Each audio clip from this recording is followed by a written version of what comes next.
Hello, humans! It's Rob here with Not a Robot Podcast, DC Comics Review Show number 121. And I'm thinking somebody needs to go find the Frost King again because it is snowing right now. What the hell? It's a little early over here. I don't know what's going on. Get the Justice League out here. This is the world's greatest comic show about the world's greatest superheroes. And with me, as always, is Brandon. Hello, hello, and let me also state that it is cold as hell, and I really hope that someone can save me, please. I'm living through Final Night right now, and I'm hoping Oh, that shit. Parallax will free the sun from this endless I, will, winter. I will throw my action figure into the sky. Don't worry. We'll save you. And Josh. Howdy, howdy, howdy, and I am afraid of an endless winter. Oh, as you should, You know, I think. Yeah, it's not fun.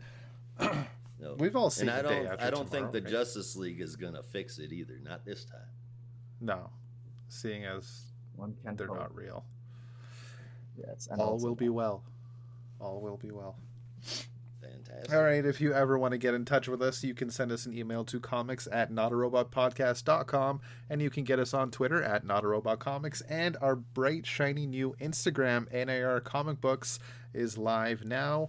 I've been following people all week.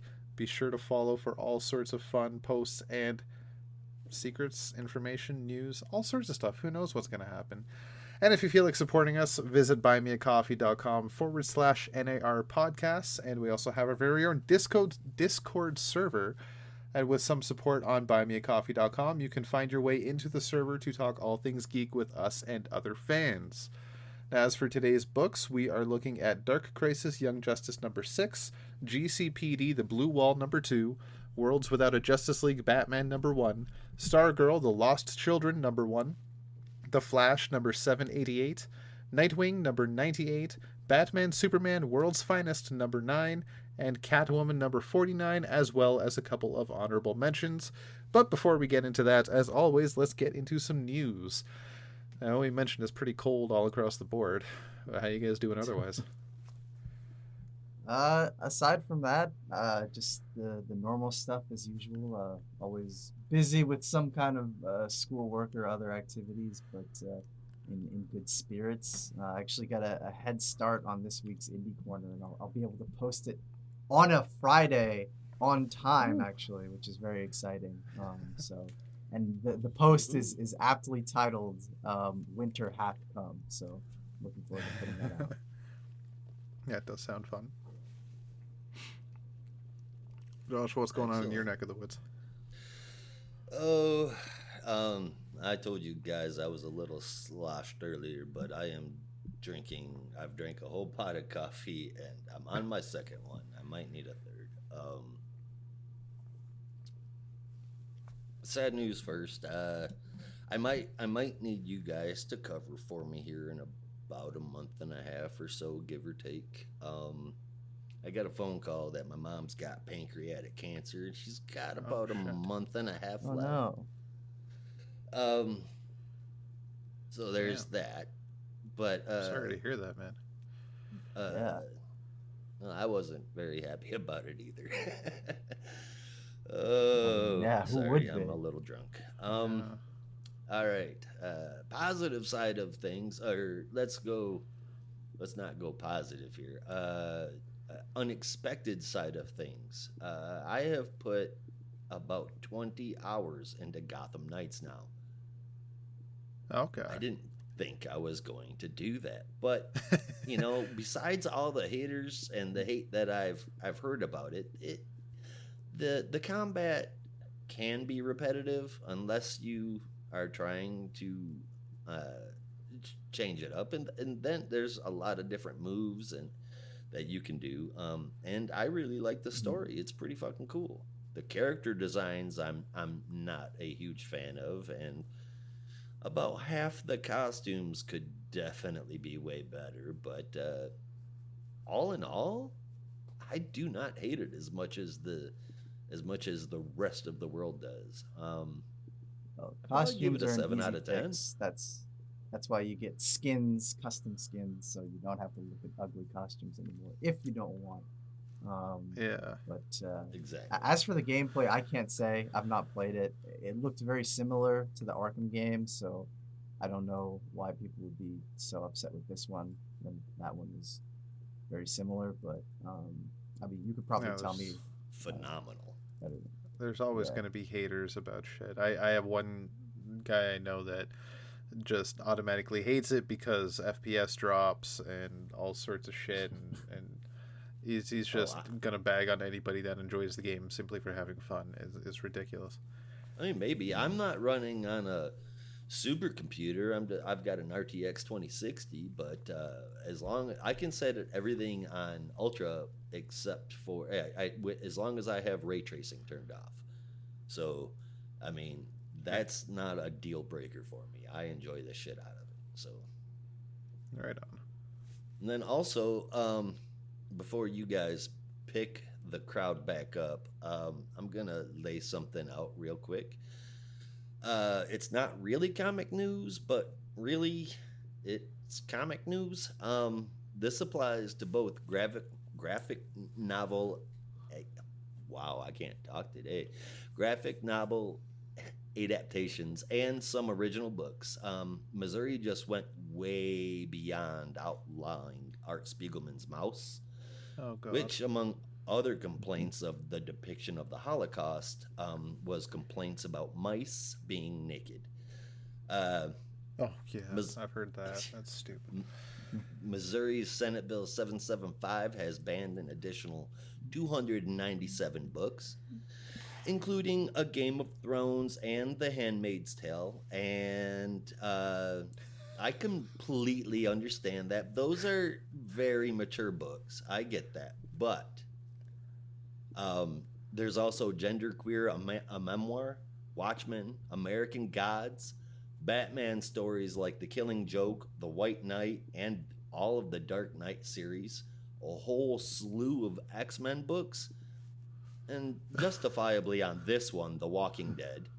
But there's also books like The Art That Changed the World, Graphic Design: A New History, The Complete Idiot's Guide to Drawing People, The Black Monday Murders, Lock and Key, The History of No, Art, The not the Black Gettysburg Monday Address. Murders. Yeah, Oh, gone, that's heartbreaking. banned. The Gettysburg Address, What? Blues, A History of American Music, Mystery. Macbeth, Rembrandt, Supper at Emos, why Pennsylvania, and Rembrandt, yes, the artist. No. oh, That is just odd. okay. The artist, like all of Rembrandt's work. Specifically, Supper at Emos that I was able to find. Pennsylvania and Texas added more to their list too, including the biographical graphic novels from the now passed on Representative John Lewis, who, if people are unaware, he was literally a civil rights warrior. Most people might know him from his popular quote, "Speak up, speak out, get in the way, get in good trouble, necessary trouble, and help redeem the soul of America." So I guess I've only got one comment on that, and that's what the fuck is happening? What? Why White Knight though? I don't understand I that. don't- Why White Knight? Why the history of art? The fucking Gettysburg Address? So Macbeth? so the I just want to be clear. The Gettysburg Address, like the actual historical document, and not there's not like a graphic novel or something called the Gettysburg Address, right? They're talking about the actual thing. It is a From American graphic history? novel about Okay. the actual Gettysburg Address from American history. It's not Oh, not okay. a twist on the story. It's literal history. Literally happened, and you're not allowed to read it if you're in high school or less. At least not in Missouri, Texas, or Pennsylvania. And I'm sure plenty of other ones will be following suit. But I've had one piece of unexpected news and two pieces of shitty news. Tell me y'all got something great. Yeah, let's see if we can't Totally. raise the bars a little bit. Geez, Oh, yeah, please. wow. I mean, I don't know that if I have anything to say that you couldn't articulate better, and certainly with more energy. But yeah, that is rather heartbreaking to hear a number of those titles. Yeah. I think And I don't know why confusing. the Black Monday Murders was the one that really got me, but I think just because that one is, it feels like such an imaginative and one. Not that the other ones aren't, of course, but that one is, for me at least, a really imaginative piece of fiction, especially mystery fiction. It's like, God, why would you? Yes. How could you do that? But it is what it is. And Let's I try and bring the spirits up. strongly, I strongly, given that you're such a music fan, Brandon, um, being a member of like 380 bands, Oh I God, strongly suggest you check out the graphic novel Blues: A History of American Music. You will fucking love I it. haven't I seen that actually. promise. Yeah, huh? I will write that down. Yep. That might Go. be on my next indie corner when I actually get a chance to read it. Right on. You But definitely want to check it out. yeah, but okay. In hopefully less dour news, Yeah. I guess the first thing that I had was just a quick announcement. Certainly something that should come as no surprise. But James Tynan's Tiny Onion Studios, well known in the Substack community, but also for some other works that they've been putting out recently, like The Closet.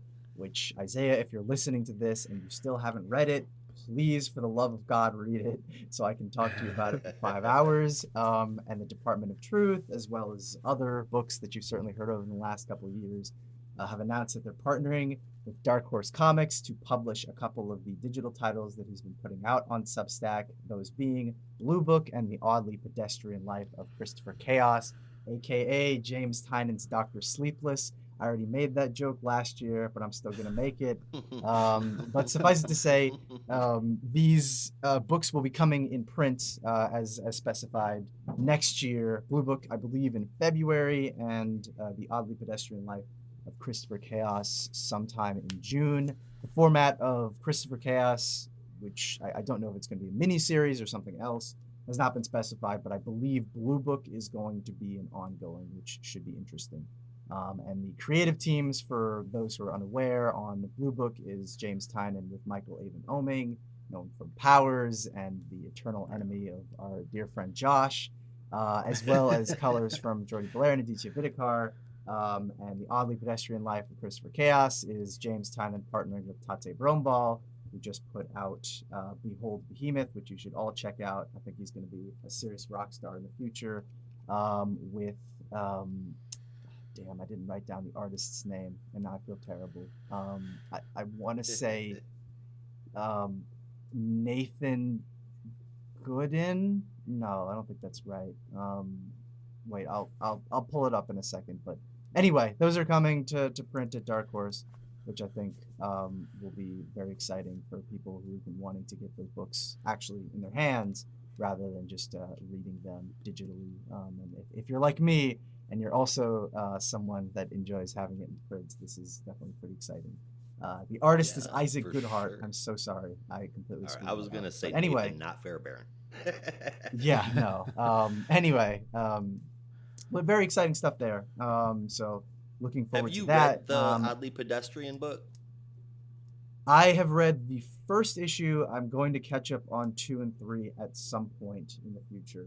But he went into detail on the concepts pretty heavily on some of his posts on Substack, and that's where the Doctor Sleepless jokes came in, because it's that same concept of the teen genius, which is not necessarily, a type of character that has never been explored before. But I don't know, it just felt so similar in concept that I was like, all right, I see where you're getting it. But yes, I read the first issue. Thought it was a lot of fun. It kind of, obviously Dr. Sleepless, but it also kind of reminded me of Tom Strong, especially with the location Ah, of New Briar City. So I think it's very interesting. But it's still pretty early on, so we'll have to wait and see. But yes, that's the world of the Tiny Onion. And I had a final point where I was just like, I feel like James is kind of covering all his bases. I called it a hat trick on Discord, where he's now got publishing deals with Image, Boom, and Dark Horse, so the honorary big three, if you will, of comics, independent comics right now. And that is true to a certain extent, but I realized when I said that, it kind of made me sound like I was, kind of giving him shit for it, like I was trying to maximize everything so he just makes a ton of money, which I'm sure is a part of it, but I don't want to make it sound like he's just some money grubbing guy. Like, I'm sure he sees the value in diversifying his publishers. So I just wanted to kind of clear that up. But anyway, but the second bit of news I had came from DC, something that we kind of already touched on earlier. I think came out of New York Comic Con, but now we're getting the final details about it, and that is the Black History Month plans, specifically the Milestone Universe Black History Month plans, and some of the upcoming titles that will be in February for Black History Month. One of the first is the 30th anniversary special, which will feature some stories from creators that are already quite well known, creators of color, but additionally some of the new creators from the Milestone Initiative, which is very exciting because this will be their first published works anywhere, and it's always exciting having new voices in the community. So I'm hoping that some of these short stories lead on to bigger things. There's also the Icon versus Hardware miniseries that'll be coming next year from Reggie Hudlin, Leon Chills, and art from Dennis Cowan. I assume this will be the sequel to Hardware Season 1, but I don't know. But we'll see, I guess. And then the sequel to the Static Season 1 series from last year, Static Shadows of Dakota from Vita Ayala and Nicholas Draper-Ivy, the same creative team from last year's book. And that'll be coming, I believe, also in February. So very excited there. Looking forward to seeing how they continue the story. And then finally, the Milestone Compendium Book 2, which is just a continuation of the Milestone Compendium, which is capturing some of their greatest hits and some of the popular series from the original Milestone line of books back in the 90s. I think they're actually publishing for the first time the Worlds Collide miniseries, which is like the 90s Milestone heroes colliding with the 90s DC universe, which is actually a lot of fun if you've ever had the chance to read that. And it's very entertaining seeing Many some moons of ago. the DC. Yeah, it's very entertaining seeing some of the DC heroes interact with the 90s versions of characters. Like, I think there's an issue where Static, this 90s version of Static meets Superboy, and it's a lot of fun. I think Superboy is like hitting on Rocket or something, which is expected for Connor in the 90s, and it's just a lot of fun. And obviously you have Icon and Superman, and just cool stuff there. So I'm looking forward to that getting published in February. But that was a lot, so I apologize. But that's all I got for news. Right on. Yeah, I have very little. If anything, it's more local. It's more news for me. And any and I'm very Toronto, Toronto bound, or I'll say GTA. If you're in Toronto, you know what the GTA is. I'm in the GTA, so it's close enough. Yeah, it's Grand Theft Auto. Exactly. Yeah, we're all stealing cars around here. For those that don't know, that's the Greater Toronto Area that encompasses the cities around the grand city of Toronto. On December 3rd. I thought it was December 3rd.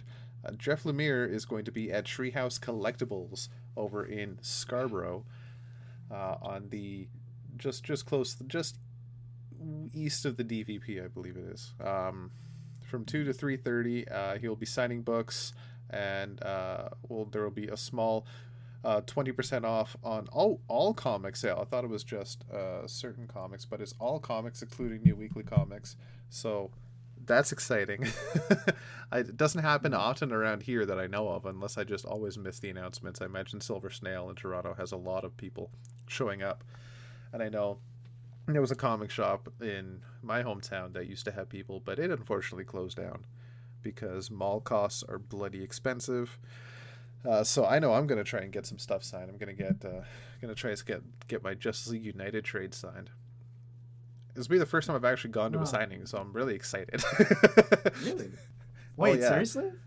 Yeah, I'm I've only ever had one thing going signed, and that was at Fan Expo, and that was unfortunately Ethan Van Sciver. Where he signed my Versus System Hal Jordan card. Yeah, it's so that's the only thing I've ever No, had this is signed awesome, by a man. creator. So this will be my first Mhm. like comic shop book signing, which I'm really excited for. Yeah. As long as I can Well, make as it, because we I've have made. other plans that day. Oh God, I really hope you do, because I mean, Yeah. it would Cancel be such a them. treat to get to meet Jeff Lemire. And I'm telling you, I, Brandon, just I'm get your like, passport. I'm. It's not that far I from know, I Toronto to New know. York.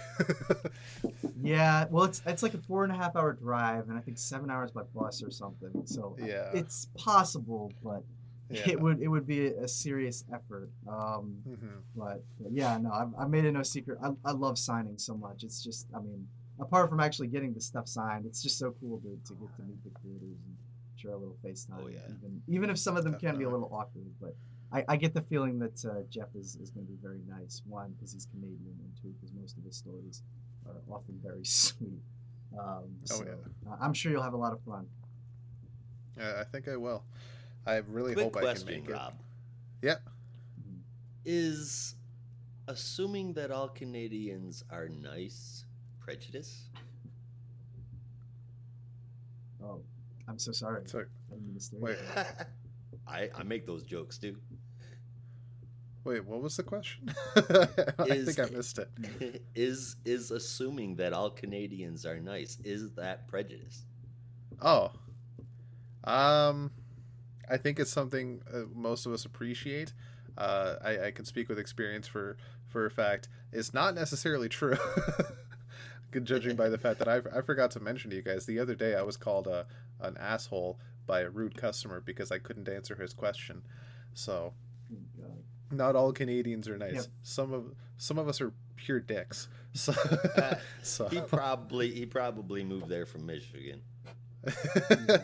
Well, honestly, Yeah, I just feel like visiting for the asshole day. is pretty. Yeah, asshole is pretty tame for Well, for what they I what they could call paraphrased a you. little bit. There was a bit more. I was trying to censor. Like Oh, he okay. called me a fucking asshole. Yeah. With I say shitty fuck all customer the service. time. I wouldn't worry about it. Yeah. Oh, I do. I swear. I swear all the goddamn time. No, it's so not all of us are necessarily nice. Yeah, but I think assuming we're all nice is fair until you find the dickhead, and then you get a rude awakening. You find the rare, shiny Pokemon of Canada, the rude Canadian. Isn't that Kirk guy out in Saskatchewan? Oh yeah. Just That kidding, guy. Kirk. You know we Oh. love you. Please, Kirk doesn't listen to this. It's not about Marvel. Oh, that's No very way. true. Kirk is gonna message us later saying, "I heard that, you assholes." No, we do love you. Speaking of Kirk. Marvel, they are yeah. fucking with the multiverse quite a bit, aren't they? I just saw earlier today, before I got that phone call, I was reading the comic news, and I clipped on. I saw that Nick Fury is gonna be the new Captain America. Oh, I haven't read a bit. If this is part of the solicits, I haven't gone that far. It was on Oh, CBS. yeah, I have no idea. I haven't checked all that. Well, you said it was CBR. I believe. Okay, so that means it's nothing of the sort. Okay. That's probably just like one panel in a random issue that's coming out in a week, and they're like, "Oh yeah, he's totally the new Captain America," but it's just like a fever dream he has. Fair enough. Fair enough. I could be wrong, but that's like 90% of CBR articles is taking one line out of context. Oh yeah, for sure. I wish I could remember. But also speaking of Marvel, Uh-huh. like oh my god, I can't talk. What are you guys reading right now? You reading anything interesting outside of DC, or outside of weeklies anyway? Yeah, I mean, the most recent thing I had a chance to read was, and I kind of talked about it. Well, I guess we'll talk about it on my post tomorrow morning. But I got the chance to meet Marjorie, who I absolutely love, at New York Comic Con. She was talking about her new book, The Night Eaters, and I'd gotten one of the early advance copies, but I hadn't had the chance to actually read it just because things were so crazy around October. But I finally got to sit down. It was just a very spur of the moment thing. But I got to sit down and read the first book of the Night Eaters, I think on Tuesday morning. It was really good.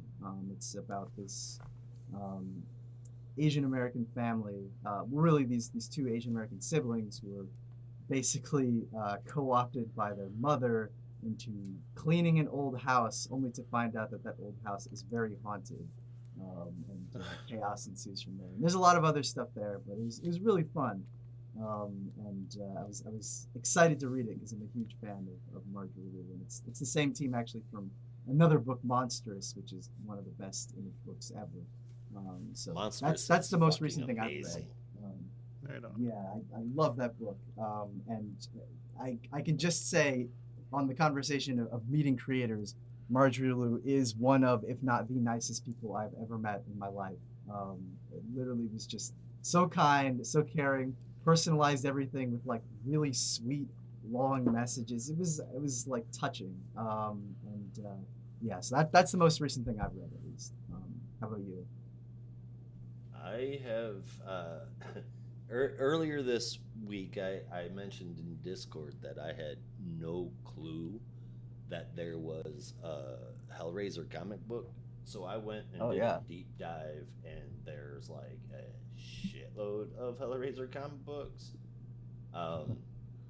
So I haven't been able to find any from 1989, but I dove into Clive Barker's Hellraiser from 2011, which he himself co-wrote, and I'm missing issues 0, 3, and 10. But I've actually skipped issue 3 already. I'll go back and read it when I find it. It's so good. If you're into Hellraiser, that is. It's pretty fucked up, but it does add a lot to the lore. That's awesome.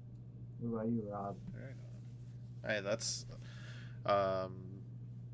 I'd say a hidden gem. I also had no clue there were Hellraiser comics. So who knows, like, what else could be out there? Right. So thank you, Boom Studios. I've been honestly just catching up because I've been busy with life stuff. So I've been catching up to all the Marvel and indie stuff I've been missing, and there's actually quite a lot of good stuff out right now.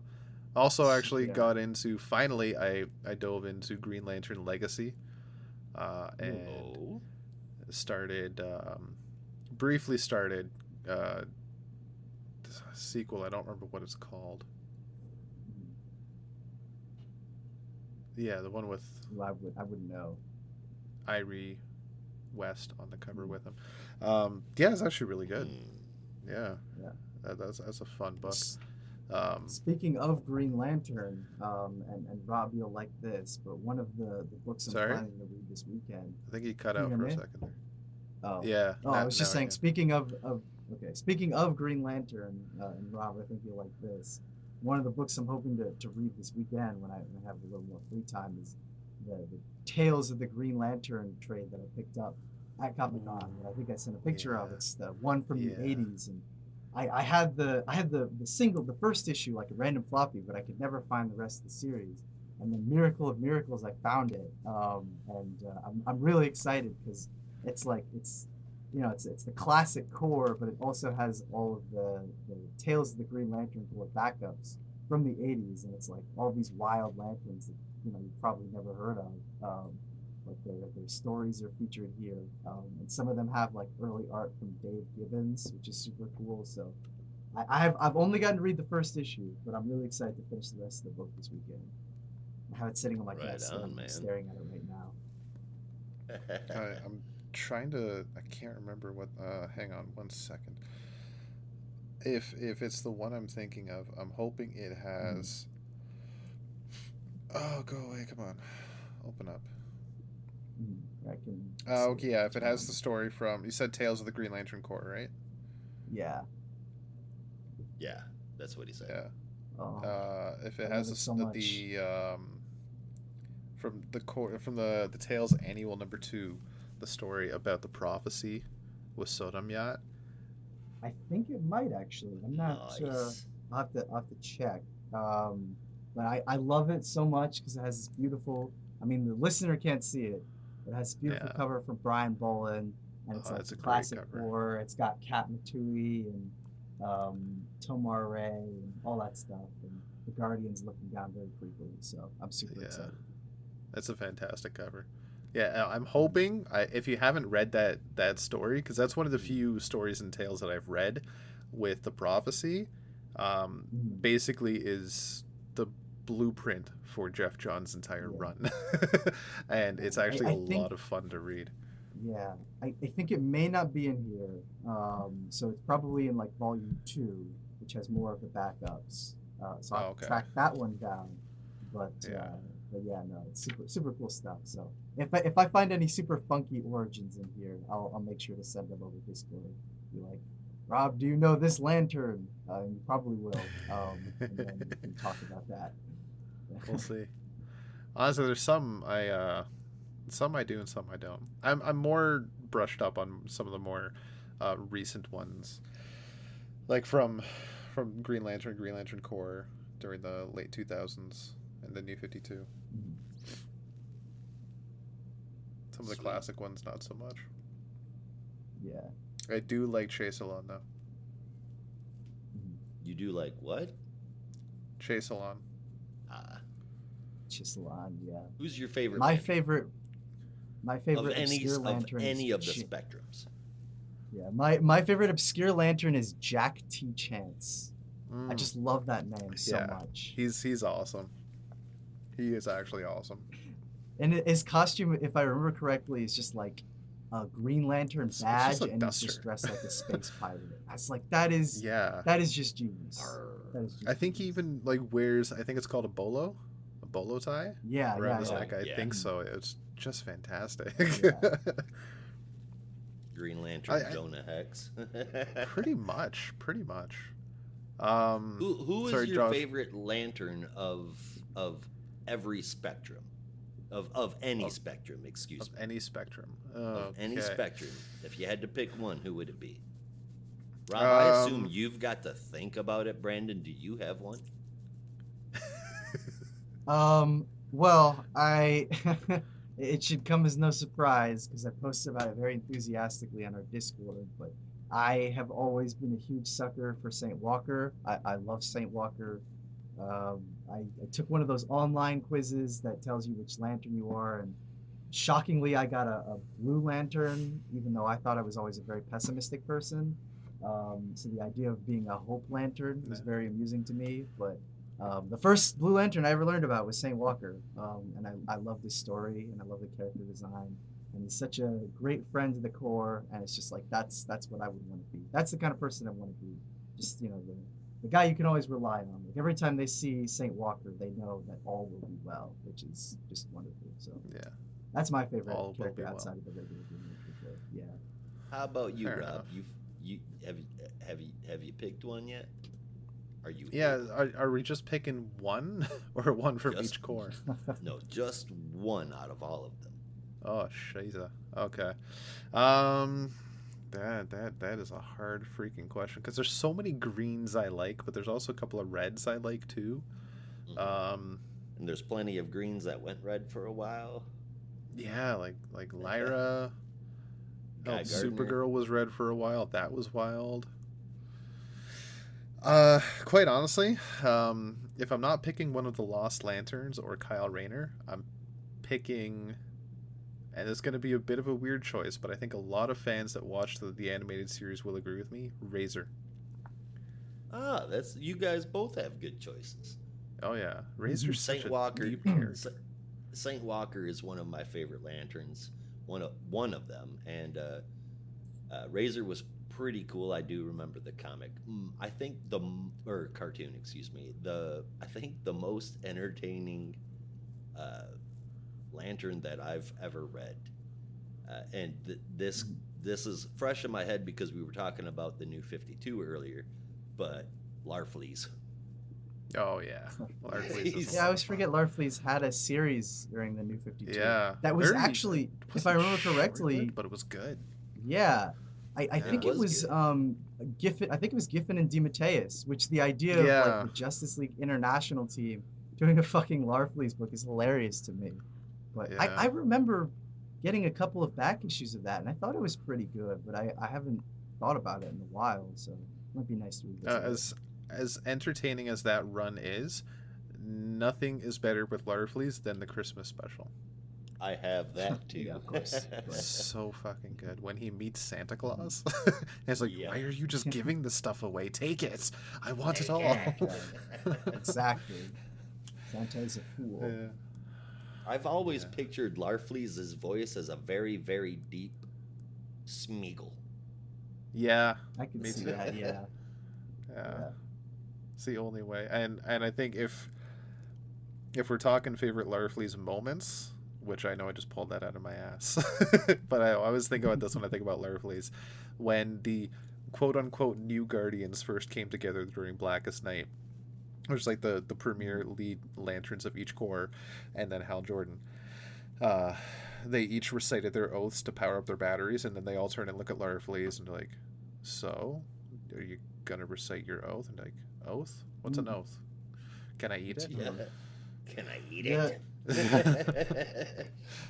I think my favorite is something like that, but I think my favorite is when Lex gets his orange lantern ring, Yeah, and he's just. so I mean, pretty. it's the natural choice, and Larfleeze is just livid about it. Like, how dare you? You can't have that. They're all mine. It's like, no, Yeah, you've only begun to know greed because Lex knows that times infinity. yeah. I mean, he has to know greed. He stole 40 cakes. Exactly. Technically, it's avarice. It's Yes? avarice. Yeah, Yeah. but let's. I It's just the call it same. greed. That's sort It's of what like I know. willpower and courage. It's the same shit. It's like same thing. Hope and being naive. It's the same thing. Open being Um, naive is the same thing. Yeah. Brandon, I don't think you're the pessimistic one. Okay, so that's enough fun for one day. Yeah, we're gonna get into All some right, we'll books talk now. to you guys later. Yeah. Yeah. Well, All I say right. that because I'm looking All I'm looking right. at our first book in Quick Bites, and but I guess we'll get into some mentions first. If Josh, you want to preface us Yes. with the books we're not covering today before we get into something. Yeah, sure, absolutely. I actually had a pretty darn good time with the honorable mentions this week. Deceased War of the Undead Gods #4, DC versus Vampire All Out War #5, and Black Adam #6. Huh, I didn't mean to put them in numerical order. But anyway, those were all pretty darn good books, man. Yeah. And then the Oh, last one is Batman One Bad Day, Mr. Freeze. This book was fucking exceptional. Ooh, good. Jerry Dugan and Matteo Scalera. I yes. think that's how you say his last name. They Yeah, hit a yes. flat out standing crowd soaring home run. It was If you so have not good. And read I've not the said that one time about a One Bad Day book, but this Yeah, was if fucking you have awesome. not read the Gravedigger issue from the New 52 run of Batman, it's the same creative team, and it's probably the most exceptional one shot in that entire run. Not counting, the Snyder stuff. Obviously, it's really good, but just talking a pure one and done Batman story, it's excellent.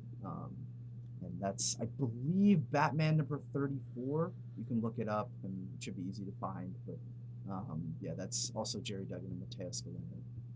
Is that during the Scott Snyder run, New 52, you said? They had a Yeah, bunch it of was just like a random, basically, like we're bringing in a couple of guest writers, and Jerry Duggan was one of them. But I believe it's Batman #34 from like Yeah, that would place it 2014. between Zero Year and Endgame, I believe. Yeah, And during those big stories, I was like, yeah, so it should be Oops. 34 yeah, sounds about right because I think Endgame started in yeah, 35, but I don't remember that story. yeah. No, it's really, really just tight, solid, one and done story about Batman Yeah, taking down this evil gravedigger guy. Exceptional art, and yeah, just really solid. So if you liked One Bad Day, I would recommend checking out that single issue. It's really good. I can't remember that. He did Arkham Manor too, didn't he? He did, yes, with Sean Crystal, and that was actually why I wanted to check that book out, because I read that issue and I was like, damn, this is really good. I want to see what more he could do with Batman, and I just kind of googled and saw if he'd done any more with DC. Yeah, I think Saw I Arkham had Manor, not I I had was like, not oh, read cool. that, and I was trying to remember, and I thought you had shared that with me earlier. Yes, yeah, that's That it was it's like Batman after did Batman Eternal, and Wayne Manor has been turned into the new Arkham Asylum after it was destroyed by the Spectre. That's a whole other story, and basically it just like picks up with Bruce investigating undercover in the new Arkham Manor. Sounds good, like a fun time to me. But Right. that Yeah, is no, really all solid. the honorable mentions that I've got this week. Fair enough. Yeah, I haven't busted into a Mr. Freeze yet, but I'm excited for it. That's the last book I have to read. And I don't know about you guys, but Mr. Freeze is kind of a hit or miss villain for me, but at the kind of one of my favorites only because of that story in BTOS, which I think was his introduction to the show. Heart Was of I think Ice. I think it was in the movie Sub-Zero. I don't quite remember. I think it was, but that was just such an amazing story. And ever since then, I've just loved Mr. Freeze, despite the fact that he's so underutilized constantly. So Yeah. I hope, yeah, I'm excited to hear this is good. It is. Um, It really is. It's damn good. I enjoyed the hell out of it. Like 9 out of 10 enjoyed the hell out of it. right on. Awesome. Okay, so that is going to take us into our quick bites section. Little bits of tiny dessert pieces that you can sink your teeth into. And we're going to start off with the macadamia nut of the dessert features. In Dark Crisis Young Justice number 6, and Brandon is going to tell us about the final issue in that miniseries tie-in.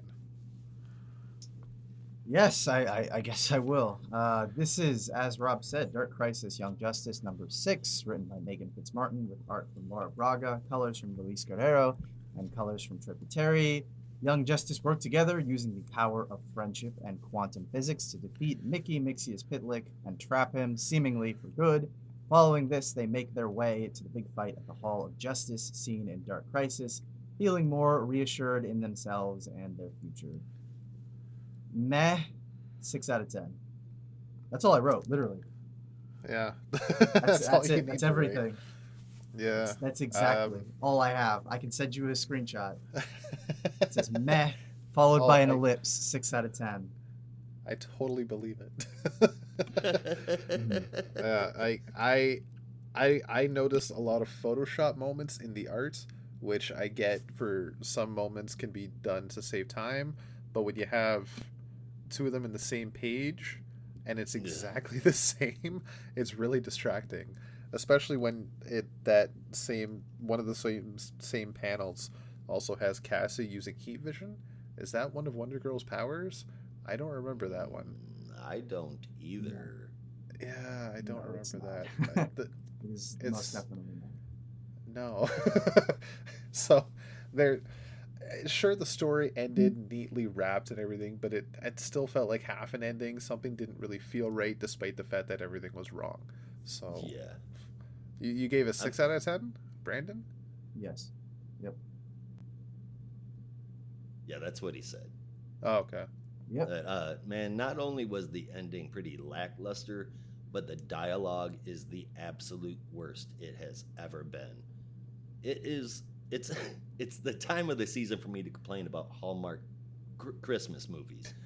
But with writing like this, writing so exceptionally corny and bad, I mean, just bad, I realize now that there are things worse than those damn Hallmark movies. Namely, Megan Fitzmartin. Decent art. The Photoshop kind of... But I gave it a tick up in the score because it's finally over. 5 out of 10. Yeah, that was me too. 5 out of 10. Horrible. Yeah. What the hell? So, okay.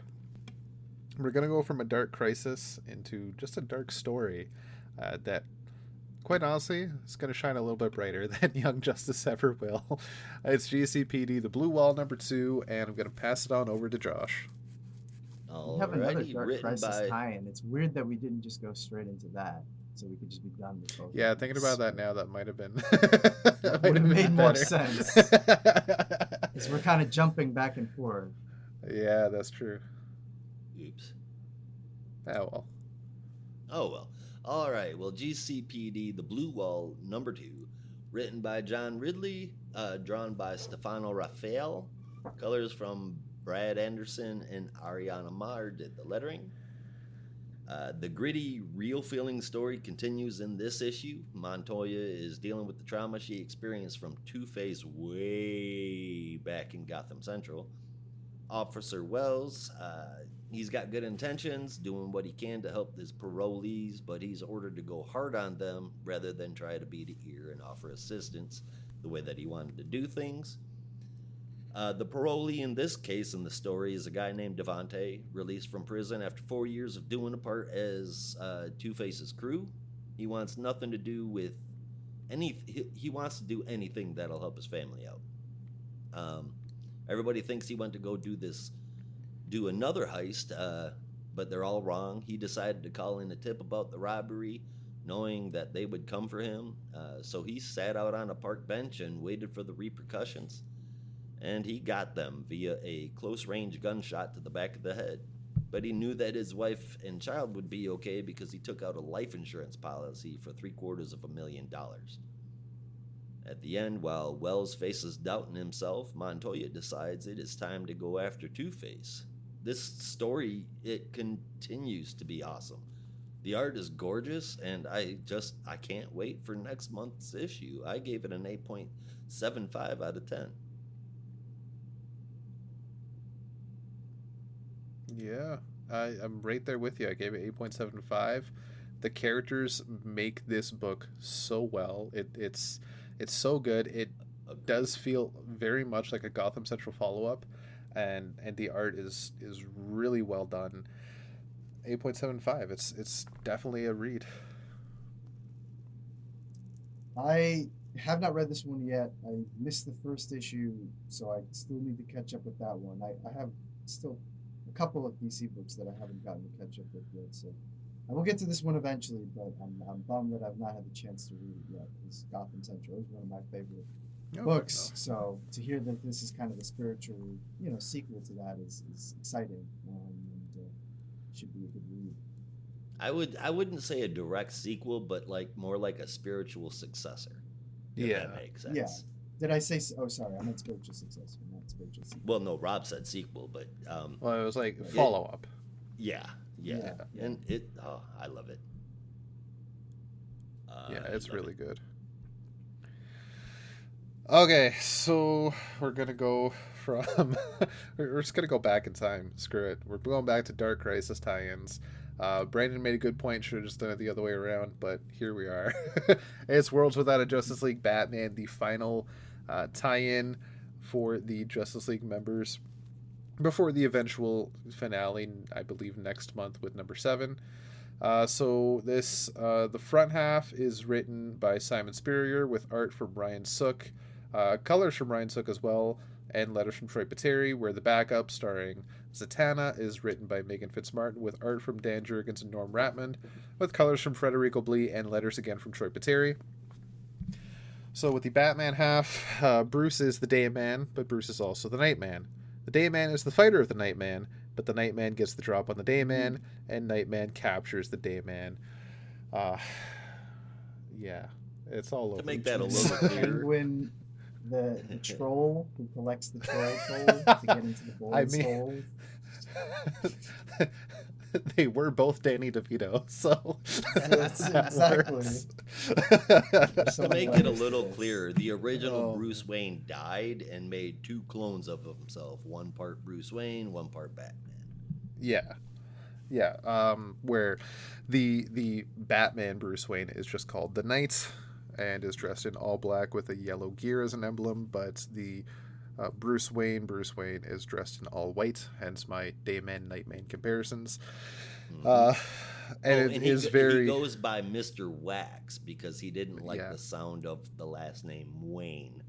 Wayne means get smaller, Wax means get really, bigger. If you like the moon, anyway. yeah,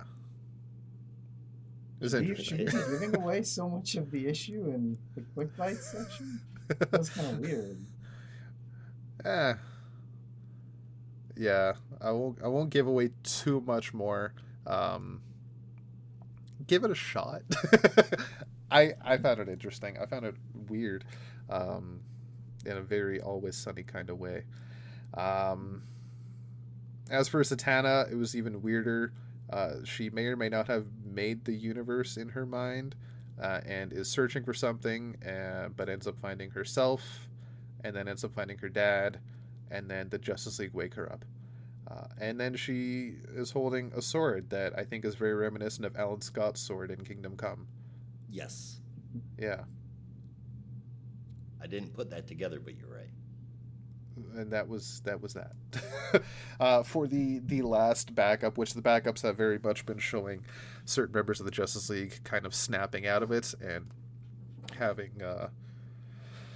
um, in or out of universe, I guess, conversations. It kind of ends well, I'd say, but the whole issue is kind of weird. Um, Not bad, enjoyable, but at the end of the day, right now, it's ultimately pointless. Not just because of Dark Crisis, but at least the two worlds listed in this issue just feel kind of out of place compared to the rest. Batman's, if this is a world without a Justice League but is supposed to be his deepest, darkest desires, why is his deepest, darkest desire to split himself in two and have one part of the world a shitstorm caused by the Joker, but the other part, nobody has any free will? It's really weird. 7.5 out of 10. Seems like a weird score compared to what I'm saying, but like I said, it's a weird issue. Man, for The the art's good. Batman To story. your point, yeah, to your point about the sort of split, they kind of explain it towards the end. I don't want to give away too much, but they sort of go into why Bruce would want two different versions of himself, given that he lives kind of a divisive life, and wouldn't it be a little bit easier to have two distinct lives where you kind of, be the eternal knight hunting for criminals and also be the great inventor. But I feel like I kind of already gave it away, but suffice it to say, they kind of touch on that, but I can understand where you're coming from. It is a little odd. And they Yeah. develop that more, but they only had so much space, so I understand. I would like to say I love this. I like the idea of it. I like the concept, as with many of these tie-ins, but this one was just kind of weird. Yeah. And I think it's spent. I think it spent a little much, too much. I can't talk. It spent a little too much time. And this is going to sound weird, but I think too much time wrapped in the mystery for really kind of rushed explanation at the end, and then it just kind of tosses you right back to the beginning, which I get, but I feel like for a story like this, you really needed to kind of let it play out in more than just, 20, 30 pages or so. The Agreed. Zatanna story was Yeah. also kind of that same way, but maybe to a lesser extent just because it was shorter. But yeah, no, it was just, again, with a lot of these ones, some they have great concepts, they just really need to be longer to kind of execute what they wanted to execute. So I gave this one also a 7.5 out of 10. I mean, I think for the Batman story, Spurrier took this idea and just whooped ass with it. I mean, I'll be damned. I think that this is the best Worlds Without yet, in my opinion. Great art. It's a great premise. I do wish that there was more, like you said. The Zatanna one, I'm not even sure what the fuck even happened in there. It seemed so unimportant, and if it was supposed to be, it flopped. The art is redeemable, but the story felt like it just wasn't there. And of course it was Megan Fitzmartin that wrote it. Someday, maybe I might actually like something she does. But the forecast looks doubtful. Because the first part was so good and the art was good in both parts, I'll give this a 7, but that is as high as I can go figuring in the backup. It's too bad because honestly, without it, I probably would have given this an 8.5. No, fair enough. Yeah, the Zatanna one was very weird. I enjoyed it, but it was kind of like not a world at the same time. I don't know. Yeah.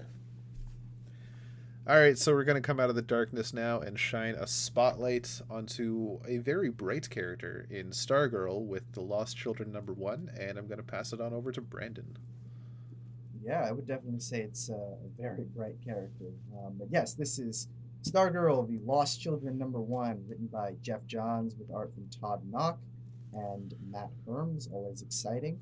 Stargirl is on the hunt for the missing wing, who, after the events of the Stargirl Spring Break special, is still alive out there somewhere. Joining her on the hunt is Red Arrow, and the pair follow their first lead from an old Golden Age sidekick named Danny the Dynamite. This path leads them to the attention of a whole list of forgotten Golden Age sidekicks seen first in the new Golden Age last week, and Red Arrow decides they need to head back to the Arrow Cave to uncover more of this mystery. At the same time, the elder Danny the Dynamite, real name Danny Dunbar, is following the lead of another Golden Age sidekick and washes up on the mysterious island that has reversed his aging. While it appears to be a miracle at first, Danny quickly discovers that miracles often come with a price. Really fun and solid adventure. Courtney and Emiko make a great pair, and I'm excited to see where the mystery leads. And Todd Knock is always incredible. Always exciting to see him do more stuff. So I had a lot of fun, and I hope it kind of keeps this more lighthearted tone.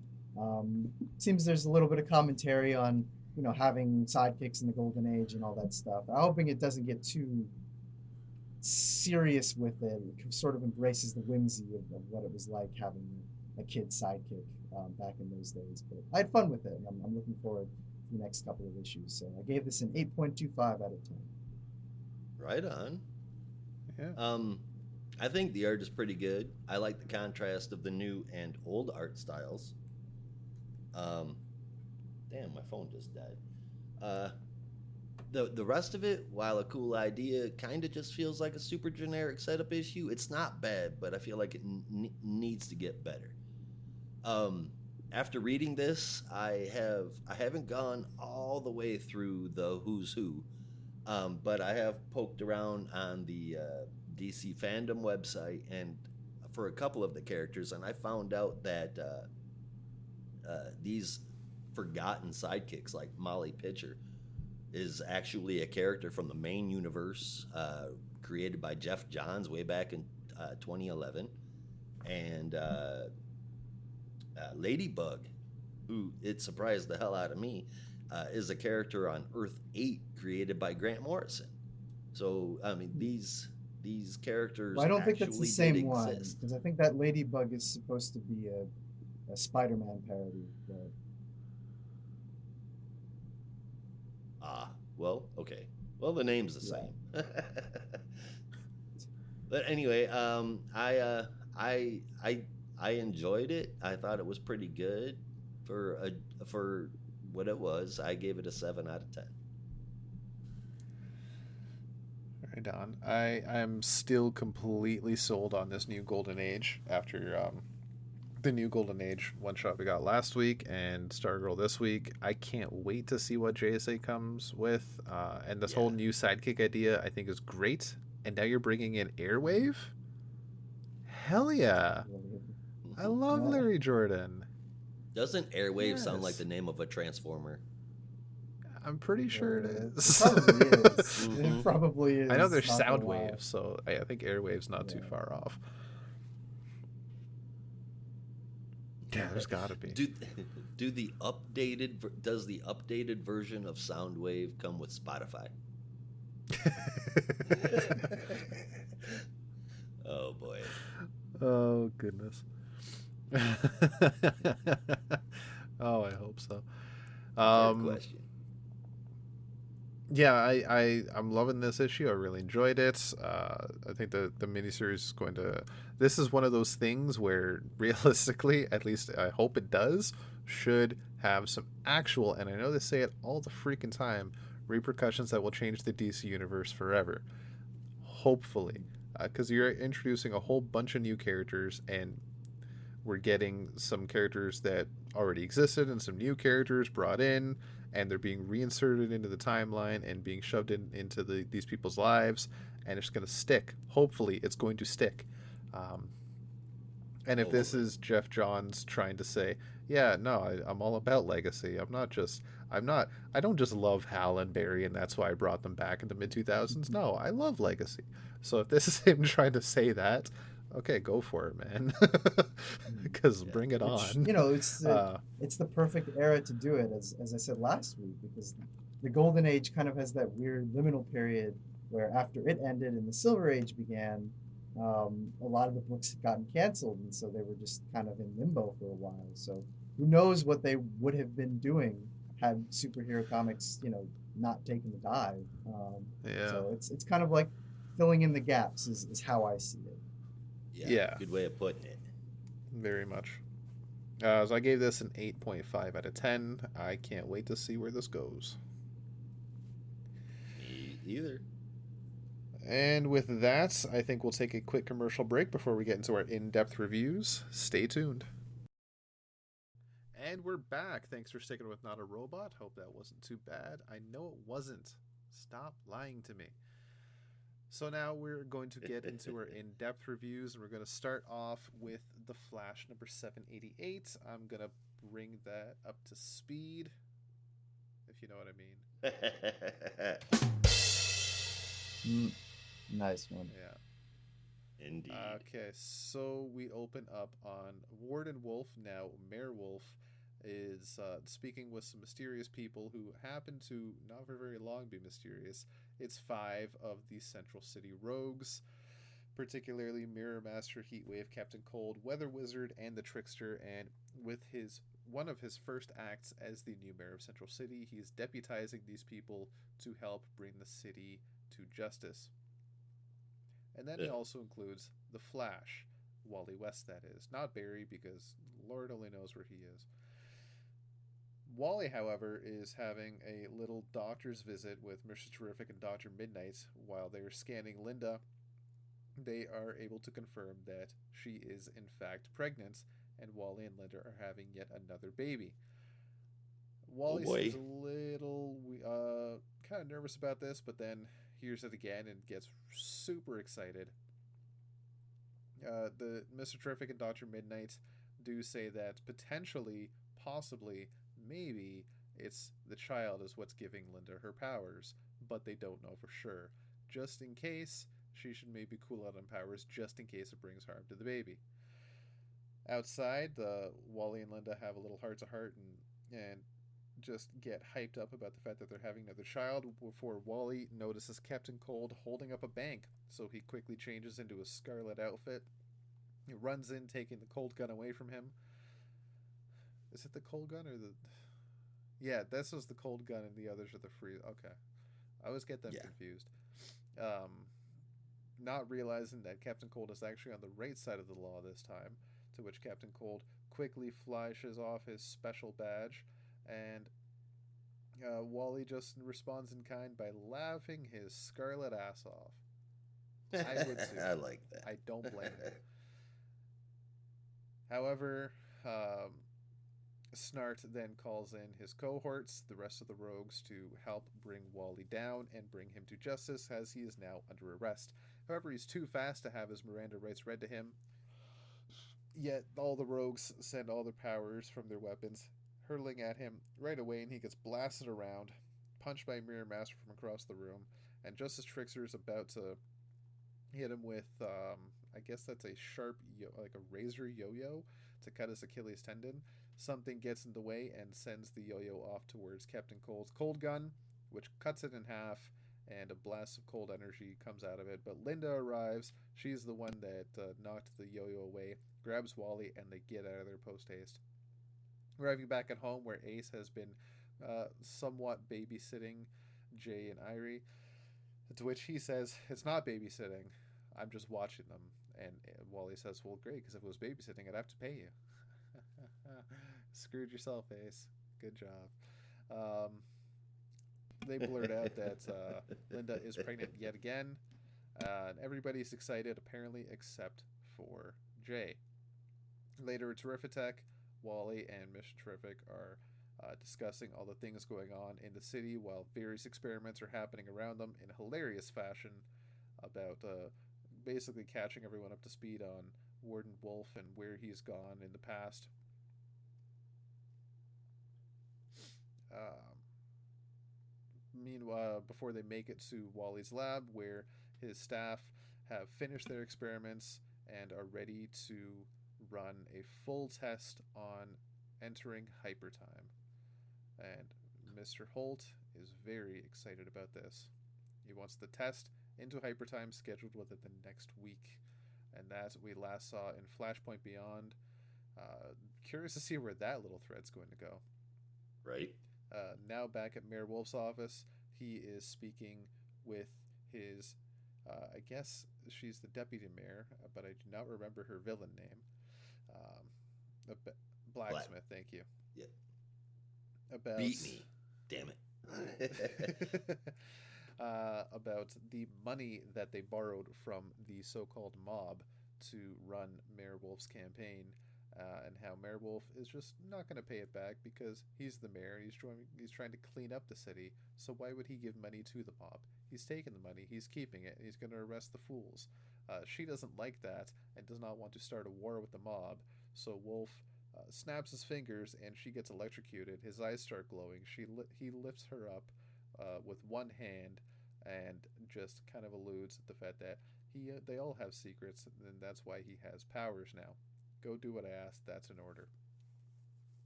Meanwhile, at Mick Rory's apartment, Wally arrives to figure out what's going on because last they taught, Wally was supposed to help, but Mick was gone and he was off with the Suicide Squad thanks to Amanda Waller. Wally thinks he's getting through to him, but then Rory just says, "I've got loyalty," and shoots him out of the apartment through the window with a large kaboom from his heat gun, I believe it is. Just as Weather Wizard shows up, Captain Cold freezes some ground and he goes falling off a building through a mirror, landing in front of all the rogues.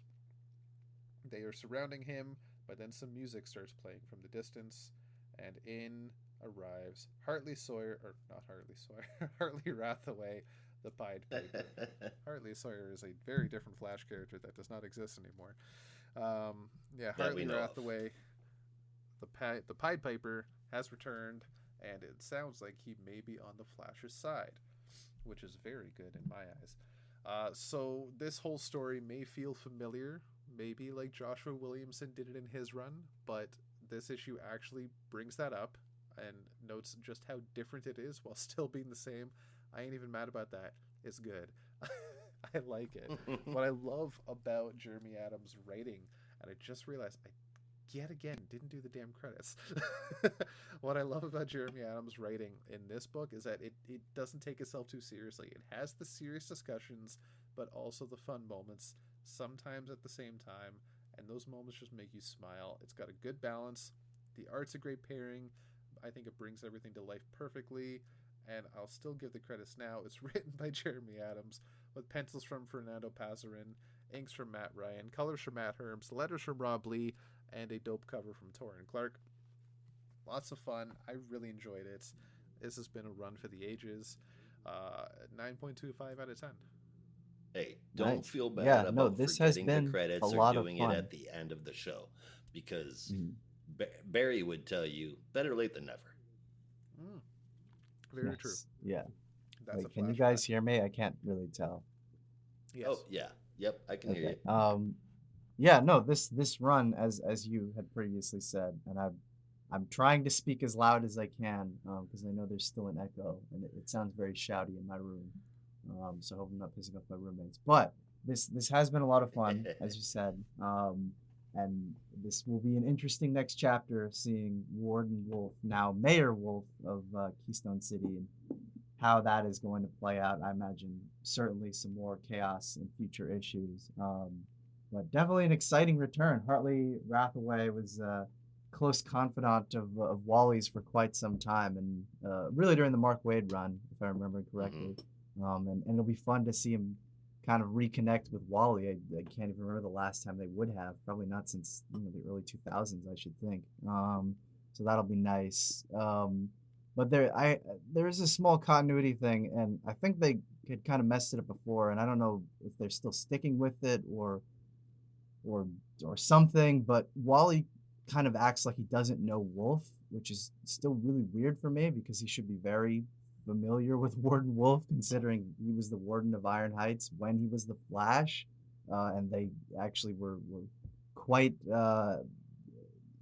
quite unfriendly to each other to the point where they would definitely remember each other well. So I'm not really sure why Wally has some kind of amnesia around Wolf. I don't know if that's like Flashpoint shenanigans or something like that, but it is a little weird where he's kind of acting like he has no information. It's like, dude, you've known this guy like since you've known him for a while. You should know who he is and facts about him. But aside from that, pretty fun story. Interested to see where it goes next. So I gave this one an 8.5 out of 10. Shit got weird, huh?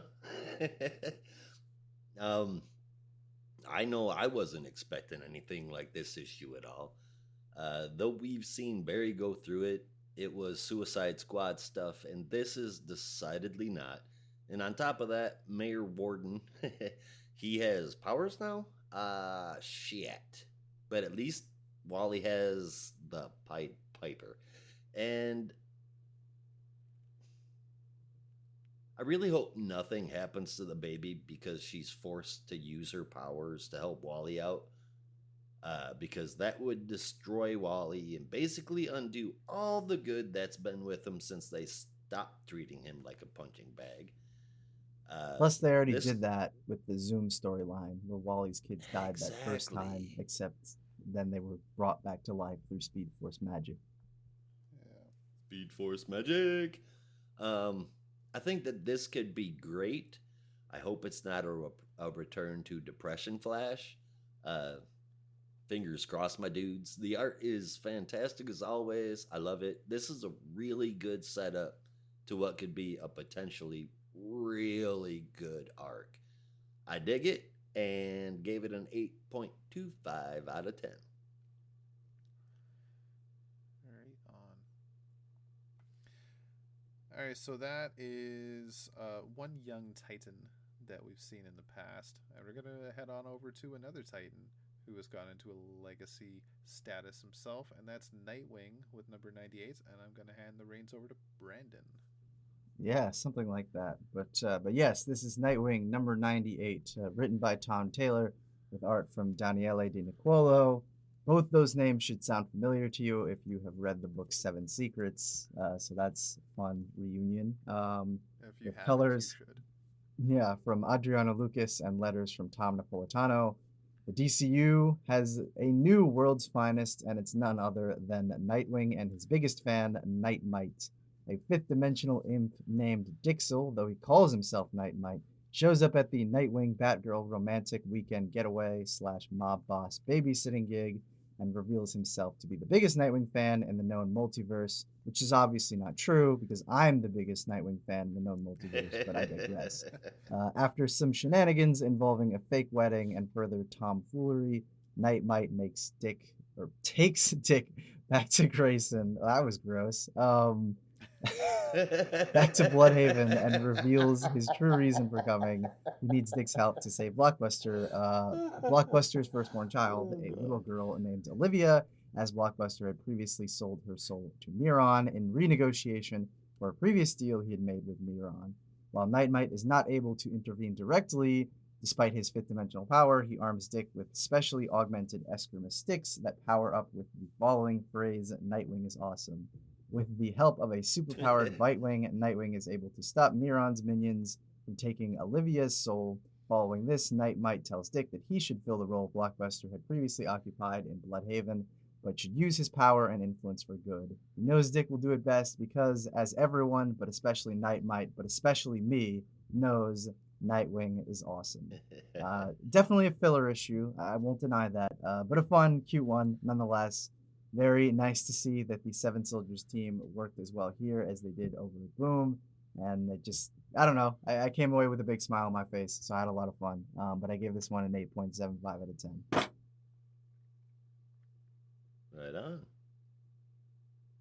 I cannot say how absolutely ecstatic I am that there is no Rick Grayson. I mean, Yeah. that, oh man, I cringed at the last page of the last issue hard, like even on the inside. But Nightmite, yes, Dixel is different from the others, Batmite and Mixie, but I don't know, man. Nightwing fighting demons with go back to hell at sticks. It just, I don't know, man. It was a little fun, but very fillery, and I was not expecting Di Nicuolo art. It's not bad. She very very good He artist, but it was just a moment when I flipped it open. It just kind of caught me off guard. Not that that's a bad thing when the art is still good, but it's definitely not Redondo for sure. This is not a bad issue, but I felt a little let down that there is another filler issue from Tom Taylor, and I feel like we've been getting a few of these lately. Uh, this is one of my favorite creators working for DC right now, but I feel like we're just getting padding to fill out his run, and that is a fucking bummer. Uh, I don't think it did really anything to move the story or anything else forward. My only question is, will Haley, aka Bitewing, continue to be able to talk? probably not, Other than but that, Yeah. it's kind of a I wouldn't decent see book that. average city, man. I gave it a 7 out of 10. Right You guys on. think that Bitewing is going to be continue to talk? No. probably not. No, I think that was just a fun little gimmick for this issue. No. It's Yeah. just this one and done while Dixel was Yeah, around. yeah. Well, that actually goes into one of my notes. I'm hoping Knight might sticks around a little longer than this issue, though I don't think that will be the case because Bitewing being powered that way is only because of Nightmite. So if Nightmite goes back to the fifth dimension, there goes Haley's abilities, right? Uh, Maybe. I don't know. yeah. We'll see. Um, for me, this was an amazing issue. It was a lot of fun. Dana Cuolo on the art, I think, was a great choice. It fit really well, fit perfectly. Hmm.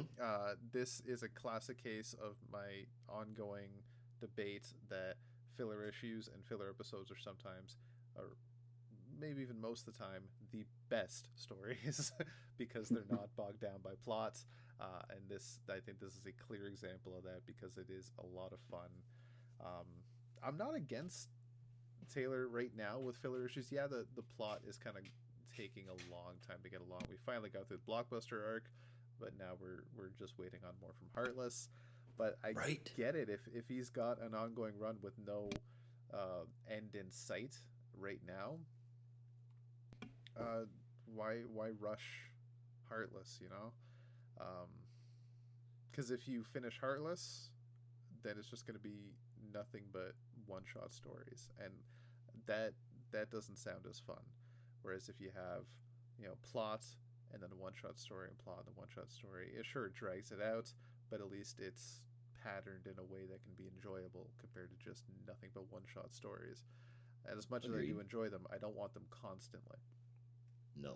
And I mean, like the pacing for Son of Kal-El, a lot of people complained about it, but I would rather have the slow pacing with a good story than rushing through something and dumping a bunch Yeah, of filler issues into it. yeah. Son of Kal-El knowing it now. I think it's kind of interesting because he did a whole, basically a 12 or 13 issue arc for the Gamora Corps, and then after Hmm. that we got into other stuff.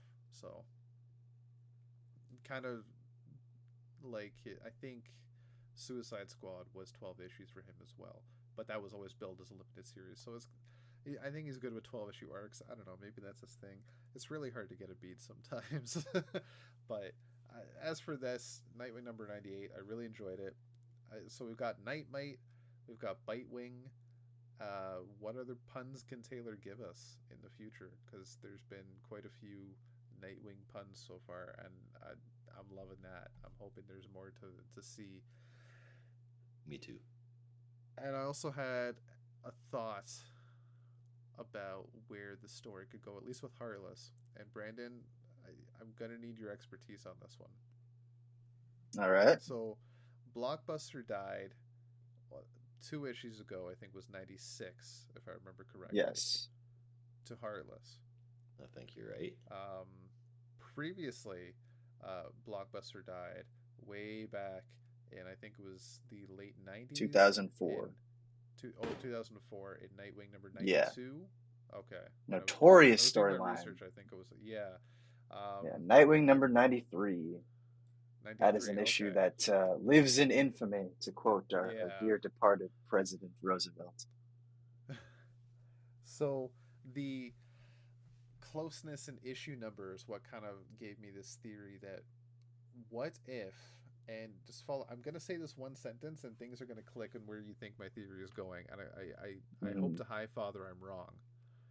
That Heartless is I love it Tarantula. when you say that. Oh, I knew you Say were that going to say again? that, and I What did you I just already have have the the balls rope to say? Say that one more time. in my room ready to go. No, I don't think it's going to be that. If it is that, I will stop reading this book. Oh yeah. That's exaggeration. I mean, I if probably will anybody keep could, reading it. I haven't read Yeah, that. I haven't read that part of Devin Grayson's run, so I'm not sure how. I know, hearing from you and reading online that it's quite a freaking tale. okay. So So I can't say here's for where we go sure into what it is, yeah. but maybe Taylor So could redeem the character. I don't know if that's a thing that can even here's happen. where we go into speculation territory because Uh, many have already pointed to some of the I don't know, similarities man. between Devin Grayson's run on Nightwing and Tom Taylor's run on I Nightwing. don't know. Specifically, I certain kind of hope moments. not. One of the moments. Hey, All Brandon. right. You hear me? Ah, Yeah. yes. Okay. Good. Okay. Cool. Okay. All right. Well, I will make this Right. short then. Anyway, suffice it to say, as I was getting ready to break it down because Rob pointed something and I think he knew he was baiting me like a tease. He knew that my mind was going to run away with it. But yes, many have already pointed to some of the similarities between Tom Taylor's run and Devin Grayson's run, and it's not even just moments actually. It's thematically because I think their writing styles are quite similar. But one of the things that people have pointed to is that, and it's funny that you mentioned redeeming the character because one of the moments that people have pointed to is the fact that both of them basically had Dick Grayson's apartment, the one that he owns, destroyed by Blockbuster. That happened in Grayson's run after Blockbuster had discovered Dick Grayson's identity as Nightwing, and then blew up everyone in the building, and they all tragically died, and that sent him down a really dark path, and that's pretty much where the run starts to fall apart. Whereas in Taylor's run, everyone in the apartment building is also experiencing the explosion, but they are all saved. So it's almost like the inverse, where the same thing happens, except instead of all getting tragically killed, they're all saved by Nightwing. And obviously, the relationship between Dick and Barbara has been a central role in this storyline so far. It was in Devin Grayson's run, but gradually started to fall apart, which a lot of people were upset at. But the biggest one is obviously killing Blockbuster. Only now, and again, talking about redemption, whereas Blockbuster killing or Tarantula killing Blockbuster in issue 93 and then doing things with Dick Grayson that I will not speak of here because it's incredibly inappropriate and it's still incredibly distasteful.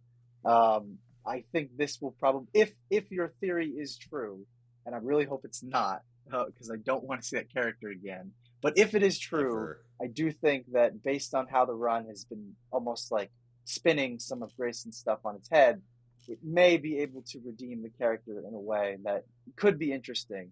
That's not to say that I think it would be great, but it could at least, I don't know, provide some kind of interesting story. So I don't know, but suffice it to say, I knew exactly where you were going with that, and I really think you were just baiting me because you knew my mind would get going and I would start speculating.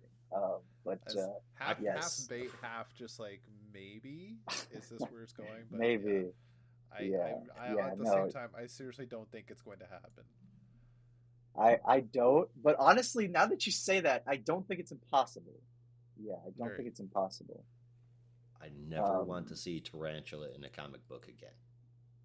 yeah, is Yeah. that run is notorious. People give it a lot more hate than I think it deserves because there are parts of it that are not bad. The first half, really up until Dick is fired from the police force, is actually pretty decent. Just kind of a light imitation of some of the Chuck Dixon stuff. It's everything that comes after that that is pretty terrible, Total or shall we garbage. say lackluster. Uh, Yeah. Well, it's definitely not Blockbuster. I was just about to yeah. say that. Oh my God. I set it up and you delivered. Excellent. Well done. All right. If I didn't give my score 9 out of 10 on Nightwing number 98 from this year, Right. yeah, Yes.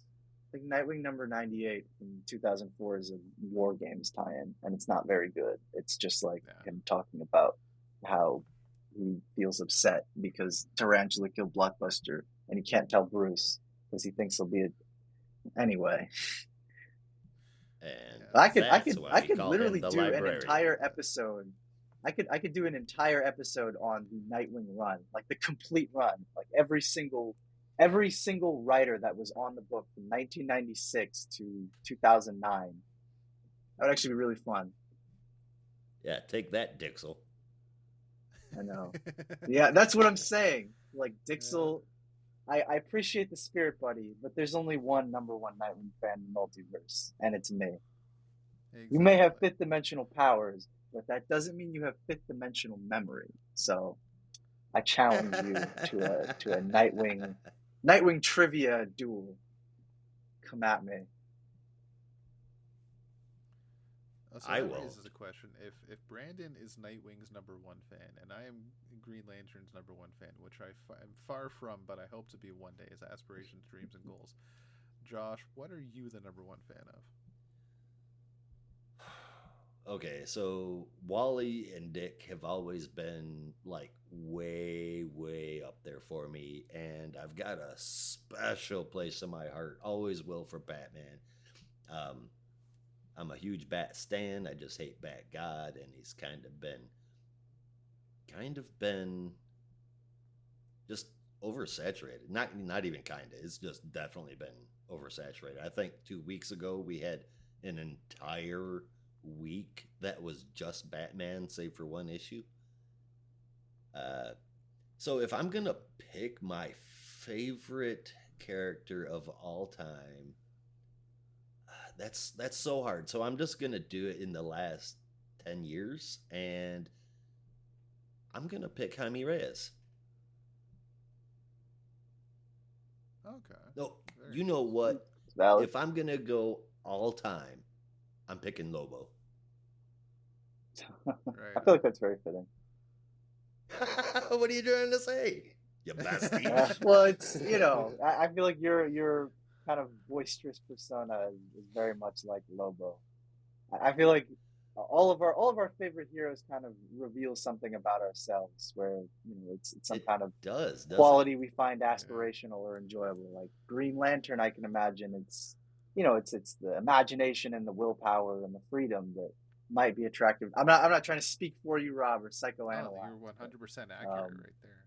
yeah, just from what I kind of know from the interactions that we've had. Whereas with Dick Grayson, it's his hopeful and charismatic nature that I love, that I wish I could have.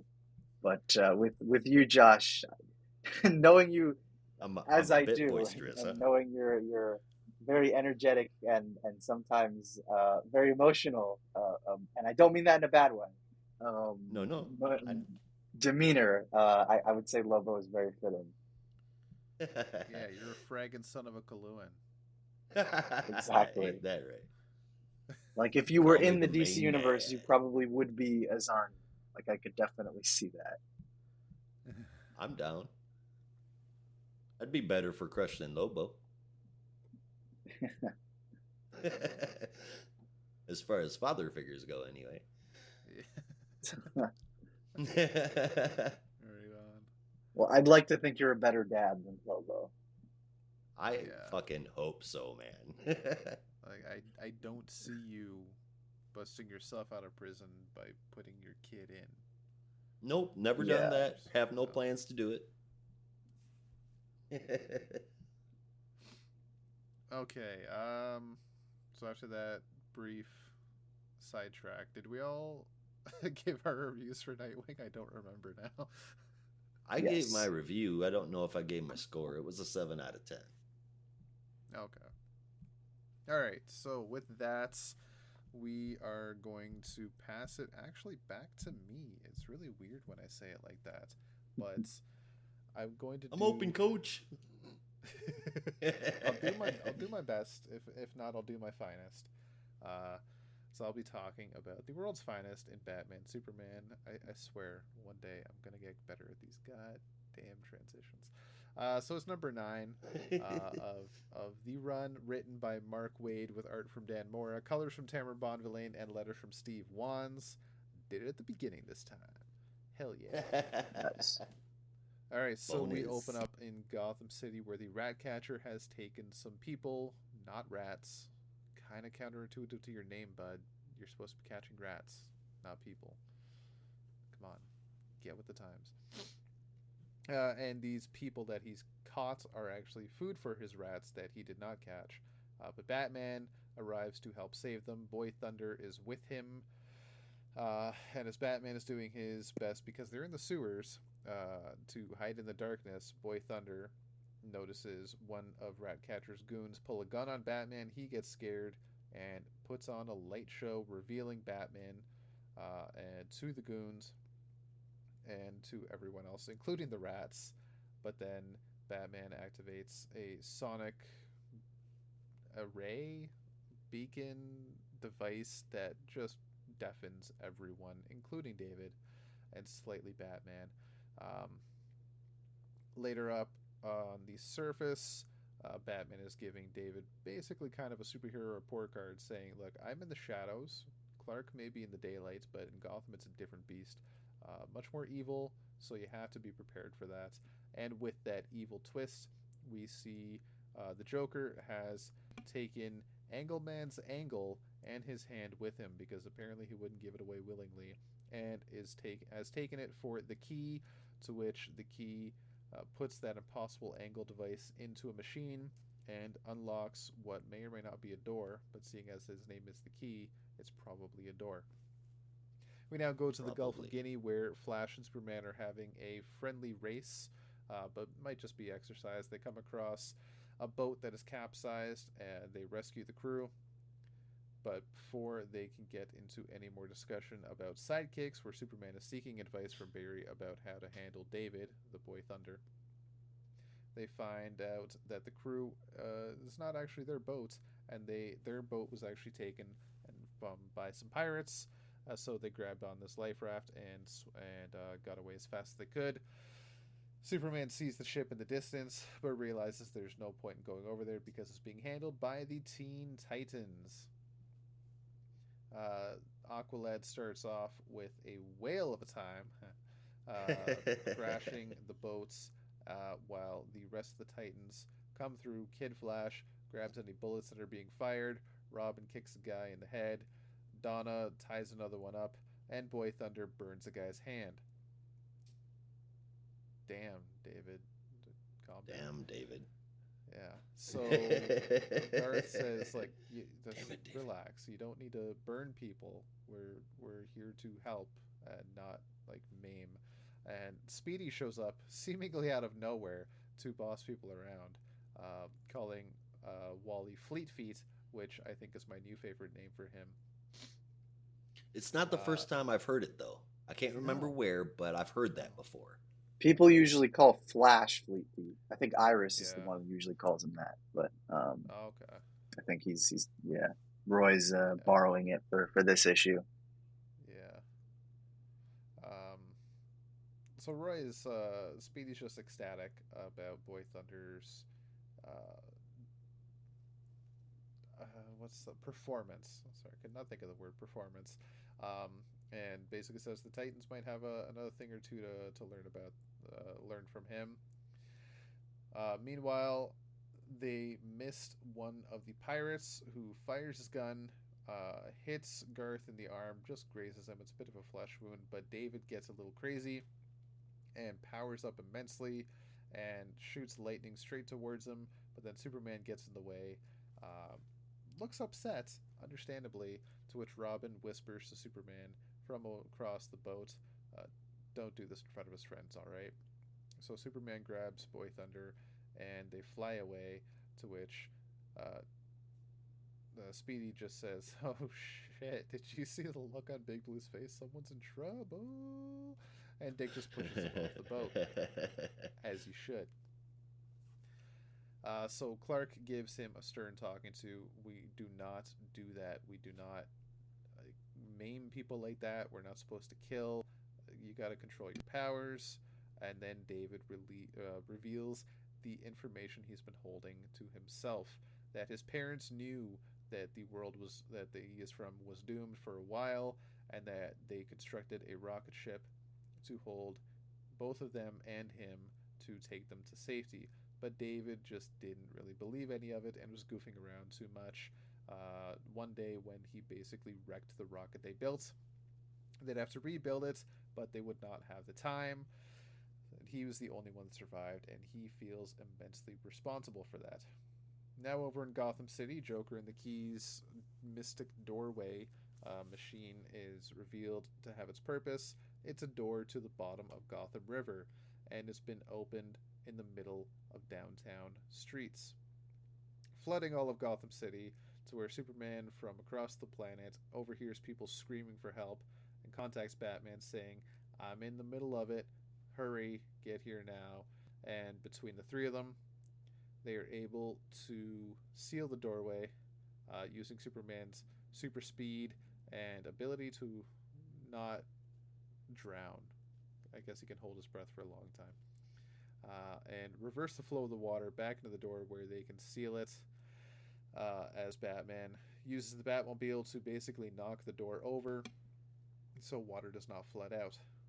And as they try to regroup and figure out just what the hell is going on and where this door came from, the Joker nabs David, gives him a dose of Joker toxin, and now he's going a little bonkers with laughter. So that sucks. Yeah, this looks like this is going to end badly for David, seeing as this takes place in the past, and this is the only time we've ever seen him. It's not going to be good. The art is still amazing. Dan Moore knocks it out of the park every time for me. And I'm thinking between Mark Waid and Dan Moore, Tamara Bondley, the whole team, I think they should do like a classic Teen Titans book, at least a mini, have that team spin Oh, out. I would love that I, so much. I That would be love the awesome. costume designs Dan Moore had for those kids. I think they were really good. I'm in love with Speedy's costume in this issue. It looks so good. It's Well, I will admit, but I also classic at the same do time. prefer the yeah, I will admit I do prefer the classic Cardi designs, but they are very well done. Mm-hmm. Yeah, no, I really enjoyed this issue. It was a lot of fun. I gave it an 8.5 out of 10. I'm very curious to see how this is going to I end. Yeah, I also gave this an 8.5 out of 10. I pretty much just echo everything you said, and it is a lot of fun seeing the classic Fab Five Teen Titans, right down to the perfect way Mark Waid gets their dynamics and everything, where Speedy is the kind of more boisterous, abrasive one, and Wally is upset with him for that, and Donna's the more sensible one. It's just great. So I'm right there with you. I'd love to see them do a classic Teen Titans throwback series. Yeah, it was cool seeing the Teen Titans show up, and hey, Joker gassed the guy wearing green and purple. Who could have guessed that would have happened? Oh wait, I did. This book started out fantastic, but now it's like you can see what's coming in the next issue sometimes too, which does not make it great. but rather reading just to see if you were right about it. Wade is an awesome writer. I love Mark Wade, but this is getting stale for me. I I really dig the art. Mora and Bonvillain are an amazing team together, but it's just not enough for me to get excited anymore. I was all about this book in the first 7 issues, and now it's just, I don't know, disappointment gets it a little bit lower of a score for me. I'm going to give it a 6.75 out of 10. Well done. Fair enough. All right. So We do have that, another issue with Batman showing up. We do. Kind of surprisingly, but also not surprisingly at the same time. Right. Batman is going from the past to meet his on again, off again, on a break. Ross and Rachel. Catwoman number 49 is coming up. Do And not Josh call is going to Batman and tell us about Catwoman that. Ross and Rachel. Oh, man. But they're on a break. I don't think Batman's ever put lotion to get leather pants back on. You don't know that. Did they ever show him getting dressed? Not completely. Yeah, Interesting. it could be. It's either that or Bat Guano. Oh, I think I don't prefer the lotion. puts the lotion on the skin, or else it gets the cat again. Catwoman number 49, written by Teeny Howard with Nicole Leone and Veronica Gandini on art and colors, respectively. Lucas Gattani did letters, and the cover came from Jeff DeCal, who is quickly becoming one of my favorite cover artists. So this one's a little short and sweet, man, but good nonetheless. Catwoman busts into the car that Daria was in and rescues him, returns him back to her home, and to rest and crash in her bed and get better after getting grazed by a gunshot. Then, investigating, she heads back to Alleytown to find that the Royal Flush Gang has taken up residence, even with the secondary cat around town. Unhappy about that, Selena sets off to fix the problem, even though she is utterly exhausted.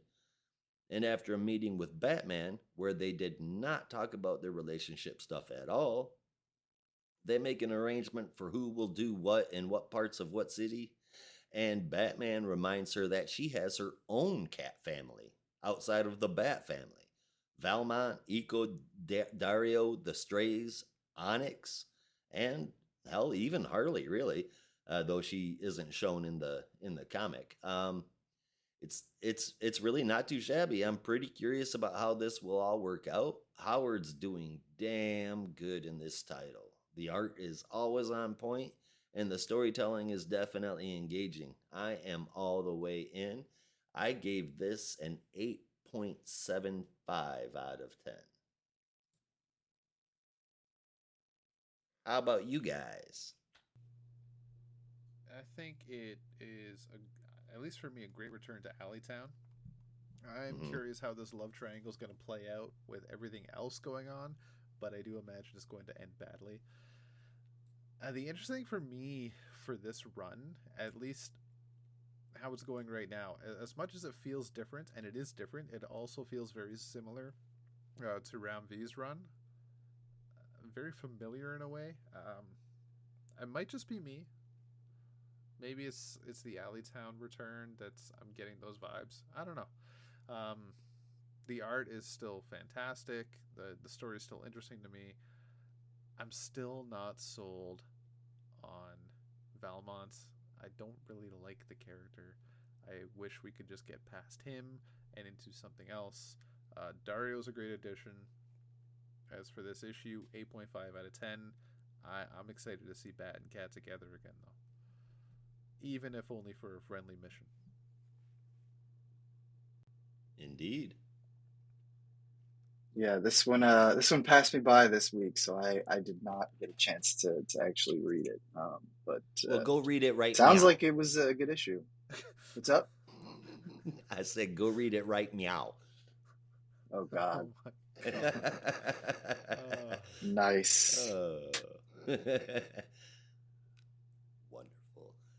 Yeah, I would check it Said out when you get a mice. chance, man. I'm in.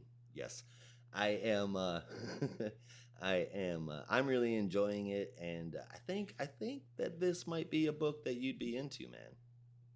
Mhm. Yeah, it's good. Definitely. Okay, so with that, that is our reviews. So we're going to get into our top three and favorite moment if you had one. Josh, you want to kick us off with that? Sure, I will. Number three, I honestly I had to flip a coin to decide what book was gonna get this spot. Ultimately, I gave it to GCPD, The Blue Wall, but according to that coin flip, the Flash lost that spot there. Number two, I am giving to Catwoman, an amazing run so far. And number one, very surprising for me, I am giving Batman One Bad Day, Mr. Freeze, that position. And for my favorite moment, though I wasn't the biggest fan of the issue itself, Nightmite holding up that shirt with Nightwing slapping Batman like the meme everyone has seen in the opposite, oh, that made me laugh out loud. I thought that shit was funny. Right How on, about you Brandon. guys? Et toi?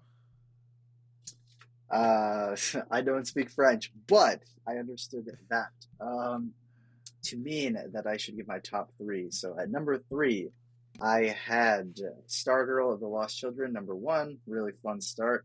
Number two would have been a tie, but I think World's Finest just barely eked out the Flash 788. Just because I'm a sucker for the Teen Titans, especially that specific period of the Teen Titans. So getting more of that is always a treat. And I'm actually thumbing through my Teen Titans floppies right now. I'm very distracted, so I'm doing this while also talking. But number one, I had, and it should be no surprise, Nightwing number 98. It is a filler issue, yes, and it does not contribute much to the story. But I don't know. I can give it a pass because I just had so much fun with it. I can be nice sometimes. Favorite moment though was just the random abruptness, really the whole sequence, but the random abruptness of the wedding that Nightmite has, where he's like, I think you guys need some progression, and they just bring everyone there. And then Batman's there too, and he's like, yeah, you don't want to be like this guy. You can't be happy. And he's just like, there was a triple homicide. I'm needed in Gotham. Just the most Batman thing ever, and that one Yeah. made me smile. So that was my favorite moment. That was a good one. It Which was. also, it still bugs me that I think what happened in Death Metal is still not being recognized that they did get married.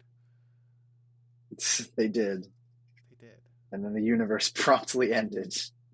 Their marriage brought about the end times. Oh gosh. And that's why it's not happening yet. All right. As for me, number three, I had GCPD, The Blue Wall. Number two, I had Nightwing, number 98. And number one, I had The Flash, 788. And as for a favorite moments, I had The Flash, 788. Just the whole damn book was fantastic. And I could not pick a favorite moment out of that. But if I can pick one, I might actually take from World's Finest for a second. As much as the Flash 78 as a whole is just favorite moments, I do rather enjoy Robin pushing Speedy off the boat because he's being a bit of a buffoon. That was a lot of fun. Yeah. Somebody's getting in trouble. That was funny. All right, so that was our favorite moment. Now it's time for your favorite moments. It's the biggest thinker. Oh, that's nasty. Mm-hmm. mm-hmm. I'm going to assume that we might all have the same one, but for me, Dark Grace's Young Justice is up there for me. Indeed. That is my biggest stinker as well.